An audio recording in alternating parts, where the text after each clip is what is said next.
Perfection seems to be everywhere. I am guilty of this myself. I will look at social media and I'll scroll through Instagram and I feel the same pressure to be perfect that I'm sure everyone else does. Everything is perfectly placed and perfectly lit, and I'm kind of a mess sometimes. Social media is creating these unrealistic expectations. It's exasperating FOMO and causing high levels of anxiety, depression, and even bullying. There used to be a day when you could escape the bullies at school or out in the public from being at home, but now they're on your phone, they're on your computer, they're everywhere you look, and there is no real relaxation. Everything is showing you that you have to be perfect. You have to have amazing grades and perfect school supplies and wonderfully coiffed hair, and that's just not reality. This is pressure that we set on ourselves. It's not that people are telling us that this is the life that we have to lead. We're looking at these pictures and we're saying, this is the life that I need to live in order to keep up with everyone else. It's hard when you think that there's an expectation of perfection from other people, but it's really from within. Today, that's what I want to talk about. I want to talk about focusing on progress rather than perfection. With this strategy, you can still achieve your dreams, but you're also going to take better care of yourself in the process. Finally, you're going to have much more fun doing it. There's going to be rewards along the way and a little bit of respite from all of that pressure. But first, I'm Terrell, and this is Absolutely Studying. I bootstrapped my way through university while juggling a full-time job and a family. It wasn't easy, and now I want to pay it forward. I want to supply you with all of the resources and support you need to flourish in your academic career. Today, we're going to discuss why perfection is impossible and how you can still achieve all of those dreams that you dream, all of those goals that you set for yourself without burning out due to chasing an illusion. Let me know in the comments how you avoid failing into the dream aesthetic trap, or if you succumb to it too. And if you do need some new study suggestions, pop into the description box. I have a free study planner just for you.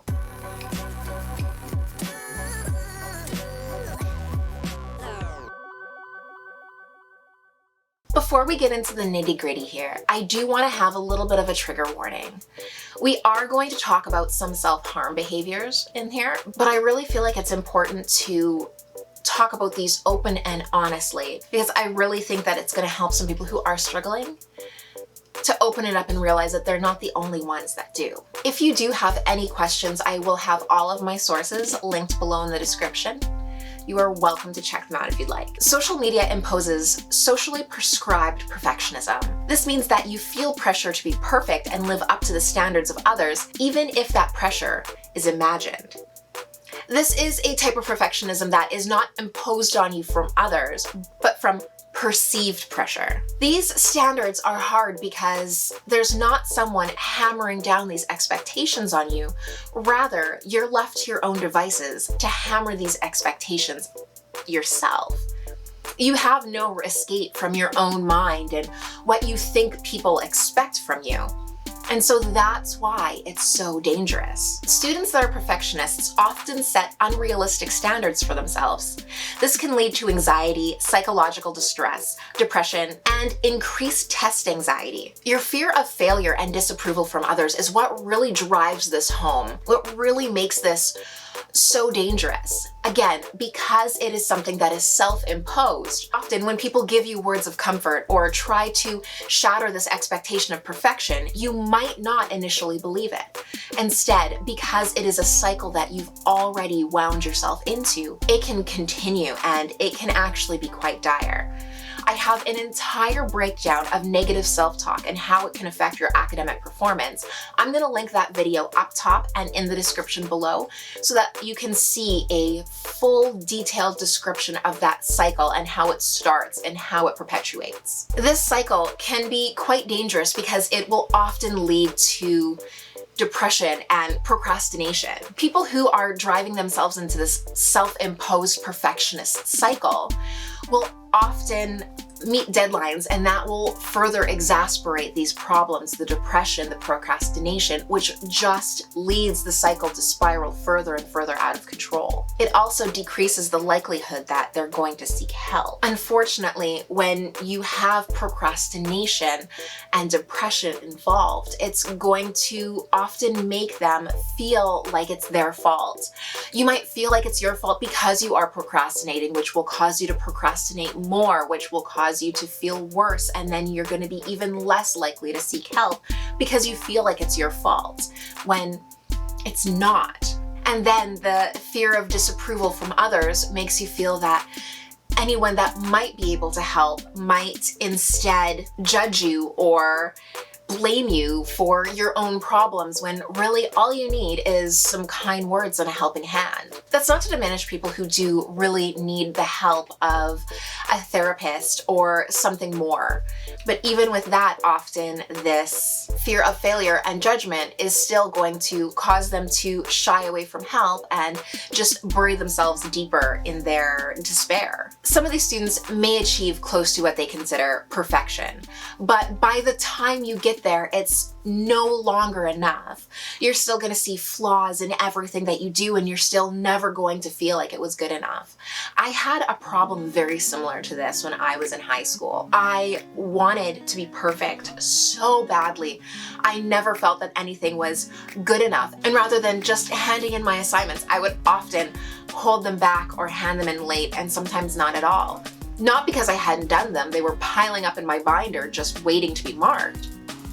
The problem was that I didn't think they were good enough, and so rather than handing them in and getting a B or a C or whatever I could have gotten, I would take the 0 because they weren't perfect.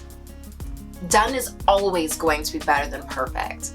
And most of the time, handing it in, you're going to get a much better mark than you anticipated. Again, check out my video on negative self-talk to see how that works. This constant need for perfectionism and constant battering down of your own self-confidence can eventually increase self-harm behaviors and ideation. While researchers have studied this, one scary thing that they have noticed is that there's no difference. There's no discrimination between age and gender. People of any age and gender are just as likely to engage and begin thinking of self-harm due to this huge, massive pressure from perfectionism. I don't want this video to be all doom and gloom. I still want you to strive for your dreams, but there is a way to set goals and achieve them in a healthy and safe manner. Perfection is never going to be achievable. Instead, progress. Take big goals, break them down. Take baby steps to your dreams. If you break a big goal down into something that is manageable, you can have a single task that you can complete every single day in order to get you to where you want to be. And that does not have to include banging yourself down in the process. Check out my video on how to set goals to achieve your dreams. And it's basically this. Take a big goal. Break it down into yearly goals. Break those down into monthly goals, and finally into weekly. At the beginning of the week, make a to-do list of all of the tasks that need to be done individually and separate them over the days. Once you've done that, you have something that you can do every day in order to get you to your goal. You'll achieve your weekly goals, which will cause you to achieve your monthly goals and your yearly goals until you are finally where you want to be. Again, I will link the video down below in the description box so that you can break it down together. Focus on your progress. Avoid procrastination by staying motivated. Create timelines and schedules and tackle tasks in a stepwise manner. Review your assignments and tests for feedback on how you can improve. Set your goals, write them down, and track your progress. You will get there before you know it. And in the meantime, if you need some tips on staying motivated, I will link another video in the description on that. If you need some help for your study sessions, I have a full study planner also in the description, and it has more than 20 different study activities that you can track across the entire semester.